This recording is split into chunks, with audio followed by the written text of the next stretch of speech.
নমস্কার বন্ধুরা, মায়ের রান্না অ্যান্ড ব্লগ চ্যানেলে আপনাদের সকলকে জানাই অনেক স্বাগত। আজ আমি হাজির হয়েছি বাঙালির অতি জনপ্রিয় একটি রেসিপি নিয়ে। আজকে আমি শেয়ার করব অনুষ্ঠান বাড়ির স্বাদে শুক্তো রেসিপি। বাঙালির ভুরিভোজ কিন্তু এই শুক্তো ছাড়া একেবারেই অসম্পূর্ণ। ওই কথায় আছে না, প্রথম পাতে তিতা এবং শেষ পাতে মিঠা। আজকে সেই প্রথম পাতে তিতার রেসিপি আপনাদের সাথে শেয়ার করতে চলে আসলাম। ভীষণই সুস্বাদু হয় এই শুক্তো রেসিপি। অনেকেই অনেক রকমভাবে করে, তবে আমি যেইভাবে করি সেটাই আজকে শেয়ার করব। আমার এই রেসিপিটা জানতে হলে কিন্তু ভিডিওটা প্রথম থেকে শেষ পর্যন্ত দেখতে হবে। তো চলুন ঝটপট শুরু করি। তার আগে যারা এখনও আমার চ্যানেলটা সাবস্ক্রাইব করেননি তারা অবশ্যই সাবস্ক্রাইব করে পাশে থাকা বেল আইকনটা ক্লিক করে রাখবেন। তো এখানে দেখতেই পাচ্ছেন, প্রথমে আমি এখানে নিয়েছি কিছু গোটা সবজি। এই সমস্ত সবজি কিন্তু আমি কেটে নিচ্ছি। তারপরে সমস্ত সবজি দেখতেই পাচ্ছেন কেটে নিয়েছি। প্রথমেই আমি এখানে নিয়েছি আলু, আর নিয়েছি বরবটি, তারপর নিয়েছি সজনে ডাঁটা, এরপর কাঁচকলা, মিষ্টি আলু, উচ্ছে, আর নিয়েছি বেগুন, এবং নিয়েছি শিম আর গাজর। এরপর নিয়েছি আমি এখানে পেঁপে। সমস্ত সবজি আমি কেটে নিয়েছি টুকরো টুকরো করে।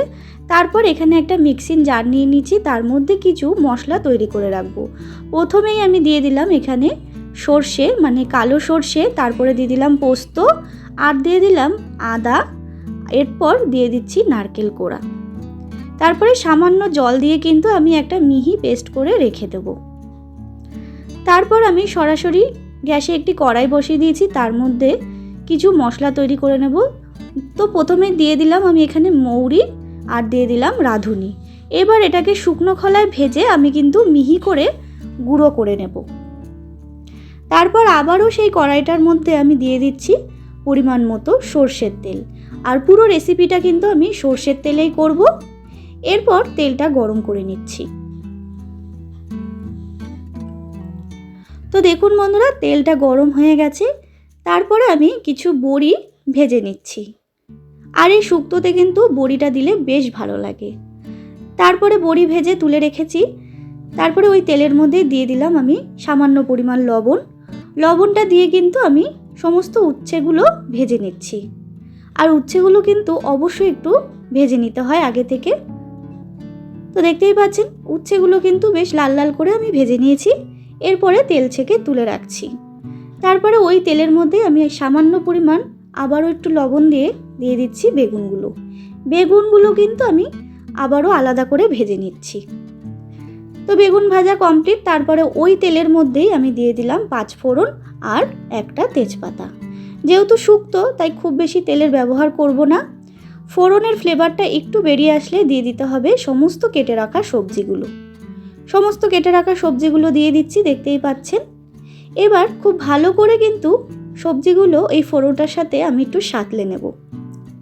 বেশ একটু ভাজা ভাজা করে নিতে হবে।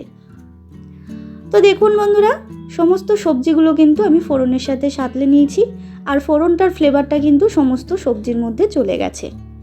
এরপরে আমি যে মিক্সিতে পেস্টটা তৈরি করে রেখেছিলাম সেই পেস্টটা দিয়ে দিলাম। এবার আবারও আমি কিন্তু ভালো করে নাড়িয়ে চাড়িয়ে বেশ কিছুক্ষণ রান্না করে নেব, ওই ধরুন 10 মিনিট মতো। তো দেখুন বন্ধুরা, 10 মিনিট পর ফিরে আসলাম। দেখতেই পাচ্ছেন সমস্ত সবজির মধ্যে কিন্তু মশলাগুলো বেশ ভালো করে মিশে গেছে। এরপর দিয়ে দিলাম আমি পরিমাণ মতো দুধটা কিন্তু এই শুক্তোর মধ্যে দিতেই হবে, তাহলেই কিন্তু টেস্টটা একেবারে অনুষ্ঠান বাড়ির স্বাদেই আসবে। তো দেখতেই পাচ্ছেন দুধ দিয়ে দিলাম। এরপর আমি দিয়ে দেবো আর একটু পরিমাণ জল। তো দেখুন বন্ধুরা, জলও দিয়ে দিয়েছি। তারপরে দিয়ে দিলাম পরিমাণ মতো লবণ। এরপর দিয়ে দিলাম ভেজে রাখা বেগুন, ভেজে রাখা উচ্ছে, আর ভেজে রাখা বড়ি। এবার ভালো করে একটুখানি নাড়িয়ে চাড়িয়ে মিশিয়ে নিচ্ছি সমস্ত সবজির সাথে। তারপর আমি বেশ কিছুক্ষণ ফুটিয়ে নেব। তো দেখুন বন্ধুরা, বেশ কিছুক্ষণ ফুটিয়ে নিচ্ছি, ওই ধরুন 15 মিনিট মতো। সমস্ত সবজি সেদ্ধ হয়ে গেছে। এরপরে আমি দিয়ে দিলাম সামান্য পরিমাণ চিনি, আর শুকনো খোলায় ভেজে রাখা মশলাটা গুঁড়ো করে রেখেছিলাম সেটাই দিয়ে দিলাম। এরপর আবারও একটু নাড়িয়ে চাড়িয়ে নিচ্ছি।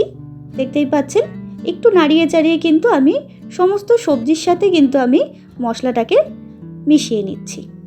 তো দেখুন সমস্ত সবজিটা কিন্তু মিশিয়ে নিয়েছি। এরপরে আমি দিয়ে দিচ্ছি পরিমাণ মতো ঘি। বেশ 1 চামচ মতো আমি ঘি এখানে ব্যবহার করেছি।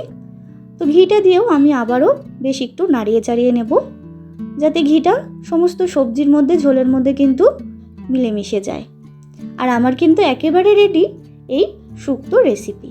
তো চলুন এরপর সার্ভ করে দিচ্ছি। এরপর ভাতের সাথে সার্ভ করে দিন এই অনুষ্ঠান বাড়ি স্টাইলের শুক্তো রেসিপি। তো বন্ধুরা, আমার এই রেসিপিটা কেমন লাগলো অবশ্যই কমেন্ট করে জানাতে ভুলবেন না।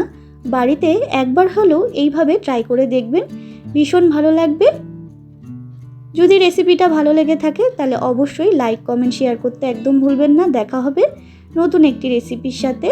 আর আমার চ্যানেলটা এখনও যদি সাবস্ক্রাইব করা না থাকে তাহলে অবশ্যই নিত্য নতুন ভিডিও দেখার জন্য চ্যানেলটা সাবস্ক্রাইব করে আমার পাশে থাকবেন।